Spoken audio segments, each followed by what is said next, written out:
भारत विभिन्न संस्कृति और परंपराओं का देश है। प्राचीन संस्कृति की इन्हीं रंगों को देश के एक हिस्से से दूसरे हिस्से में बिखेरने में सपेरा जाति की अहम भूमिका रही है। देश के सभी हिस्सों में सपेरा जाति के लोग रहते हैं। सपेरों के नाम से पहचाने जाने वाले इस वर्ग में अनेक जातियां शामिल हैं। भुवनेश्वर के समीपवर्ती गांव पद्मकेश्वरपुर एशिया का सबसे बड़ा सपेरे का गांव माना जाता है। इस गांव में सपेरों के करीब 550 परिवार रहते हैं और हर परिवार के पास कम से कम 10 सांप होते ही हैं।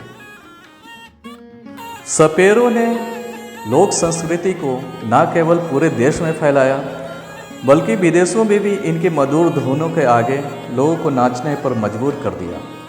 सपेरों द्वारा बजाई जाने वाली मधुर तान किसी को भी अपने मोहपाश में बांधने की क्षमता रखती है। ढपली, तुंबा और बीन जैसे प्रांगत वाद्य यंत्रों के जरिए किसी को भी सम्मोहित कर देते हैं।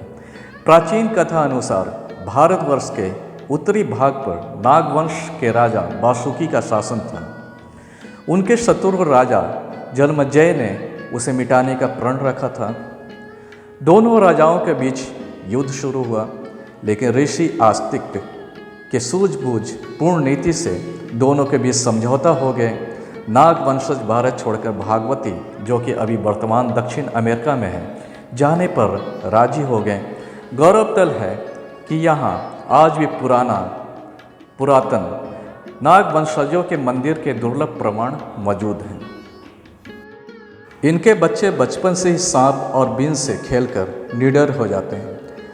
आम बच्चों की तरह इनके बच्चों को खिलौने तो मिल नहीं पाते, इसलिए उनके प्रिय खिलौने सांप और बीन ही होते हैं। आधुनिक चकाचौंध में इनकी प्राचीन कला लुप्त होती जा रही है। बच्चे भी सांप तमाशा देखने के बजाय टीवी या मोबाइल में गेम खेलना पसंद करते हैं। ऐसे में इनको 2 जून की रोटी भी जुगाड़ करना मुश्किल हो जाता है।